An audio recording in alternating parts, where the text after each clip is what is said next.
Здравствуйте, вы смотрите «Актуальное интервью». В студии работает Кристина Якупова. Режим самоизоляции для всех граждан старше 65 лет и граждан, имеющих хронические заболевания, продлевается по 30 апреля. Правительством страны принято решение о продлении срока действия временных правил оформления листков нетрудоспособности, назначения и выплаты пособий на федеральном уровне до 1 мая. При условии соблюдения режима самоизоляции из-за распространения новой коронавирусной инфекции граждане могут продолжать получать электронные больничные. Об этом и не только. Мы сегодня поговорим с заведующей поликлиникой Республиканской клинической больницы номер 3 Аленой Сергеевой. Алена Нестеровна, здравствуйте. Здравствуйте. Режим самоизоляции продлен для граждан 65 лет. Как это означает, что им все еще нельзя проходить обследования, профосмотры? Да, режим самоизоляции лицам 65 плюс продлен по указу главы нашей республики, но наши лица преклонного возраста, наше старшее поколение, они приходят в поликлинику с соблюдением всех профилактических мероприятий, соблюдением масочного режима, социальной дистанции, и по предварительной записи на определенное время. И таким образом исключается возможность заражения или заболевания коронавирусной инфекцией. Они могут проходить диспансерный осмотр, диспансеризацию, а также профилактические медосмотры и по хроническим заболеваниям для лекарственного обеспечения тоже к своему доктору по профилю. А как получить консультацию у врачей узкого профиля? Да, консультацию у врачей-специалистов так называемого узкого профиля тоже по предварительной записи в определенное время, возможно, по направлению участкового терапевта или как диспансерного пациента сами предварительно записываются. А также маломобильным гражданам старшего поколения обслуживание вызовов осуществляется этих врачей-специалистов узкого профиля. Основными специалистами это на дому обслуживается вызова врачом-кардиологом, врачом-урологом, нефрологом, офтальмологом, неврологом и, конечно, участковыми терапевтами и другими специалистами. Полностью оказывается помощь на дому. У нас назначаются анализы, какие требуемые на дому, возможно, процедуры на дому, а также у нас функционирует стационар на дому терапевтического и хирургического профиля. А изменились ли правила оформления листков нетрудоспособности для лиц старше 65 лет? Ну, как вы знаете, оформление листков нетрудоспособности по федеральной программе продлены до 1 мая, то есть по конец апреля включительно, лицам 65+. Если человек заболел каким-либо заболеванием или обострением хронического заболевания, то выписывается больничный лист по данному заболеванию. А так по выздоровлению может продлить дальше федеральным больничным листом. Но есть такие случаи, когда уже пожилой человек, работающий,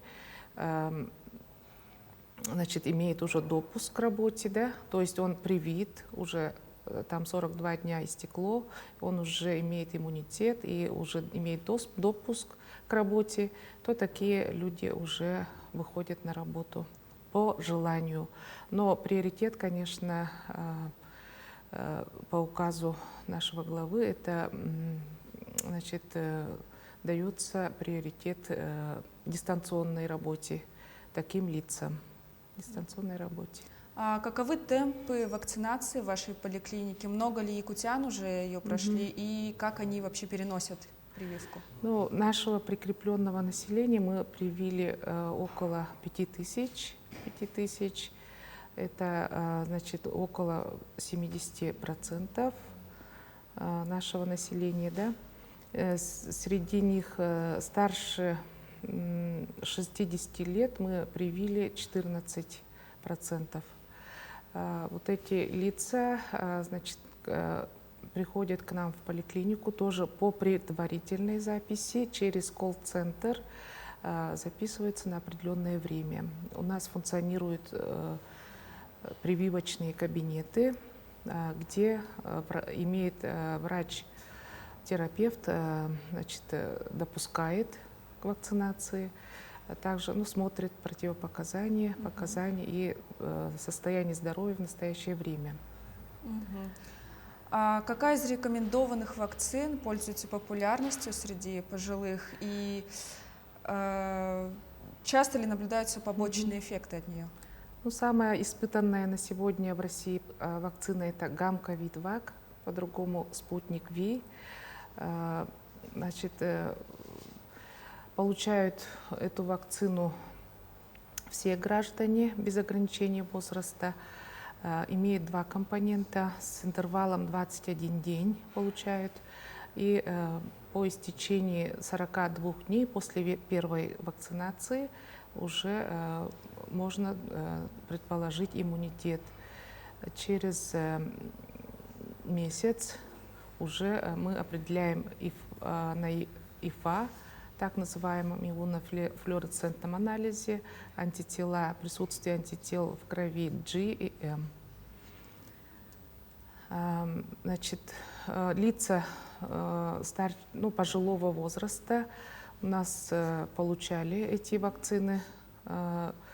И какие вот побочные реакции были? Пожилые переносят в основном хорошо, благополучно. Некоторые даже без никаких симптомов. Но реакцию дают люди в более молодом возрасте и среднем возрасте, да?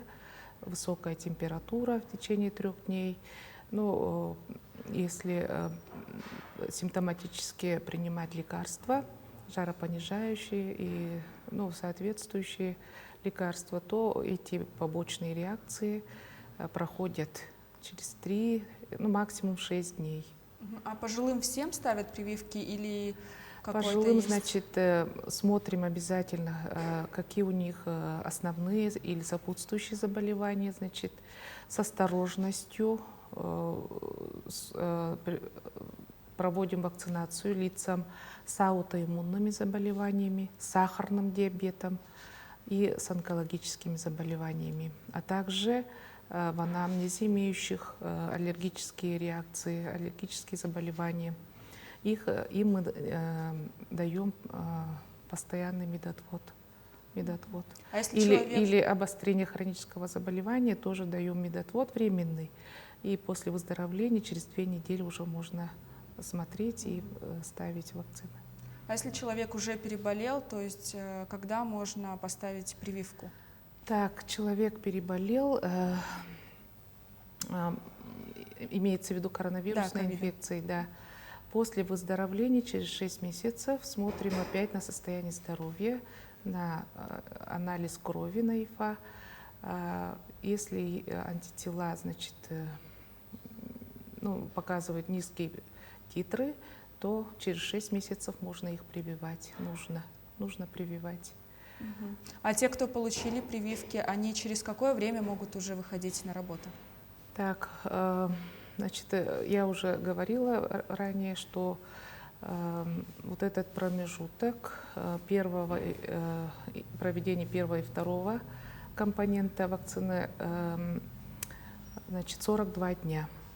Между вакцинами 21 день, да? И после 42 дней при удовлетворительном титре антител, значит, G, можно уже после, значит, прохождения минимального клинического минимума, можно сказать, и осмотра состояния, можно уже допускать к работе. А через какое время после получения прививки следует ожидать появления антител? Да, я уже ответила. Уже после 42 дней, после первой вакцинации, появляются антитела. У некоторых в меньшем количестве, у некоторых даже вот превалируют больше 15, бывает больше 14. Но это у всех индивидуально. А как и где это можно проверить? Так, ну, прикрепленному населению мы проводим по линии обязательного медицинского страхования, то есть по страховому полису, по направлению электронному от участкового врача или лечащего врача. И можно, если там кому-то нужно на какие-то другие иные цели, да, есть услуги платные. Вот у нас есть отдел платных услуг, и там можно пройти. А оказывает ли ваша поликлиника медицинскую, в том числе паллиативную помощь маломобильным, тяжелым больным? Если да, то какие процедуры вы оказываете? Паллиативная медицинская помощь у нас внедрена в работу с марта 2020 года.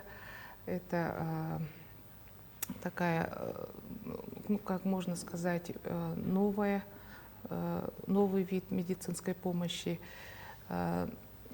маломобильным, лежачим, постельным, не нуждающимся в постоянном постороннем уходе лицам оказывается такая паллиативная помощь. У нас, значит, функционирует служба патронажа на дому, где врач-терапевт и средний медперсонал, и также врач-хирург, они специально обучены этому делу, да, и, значит, на дому проводят процедуры на дому, значит, наблюдение, активное наблюдение тяжелых пациентов, ну, больше онкологические пациенты, это, да, которые на последней стадии и требующие ухода. Значит, могут поменять катетер, этому всему они обучены. И уход за пролежнями, вот у нас хирург тоже, ну, такие минимальные малые операции на дому проводит, как и сечение там вот этих пролежней и так далее, и уход, перевязки делают тоже. Хирургическая медсестра тоже ездит на дому. Таких у нас пациентов на сегодня около 300. Ну,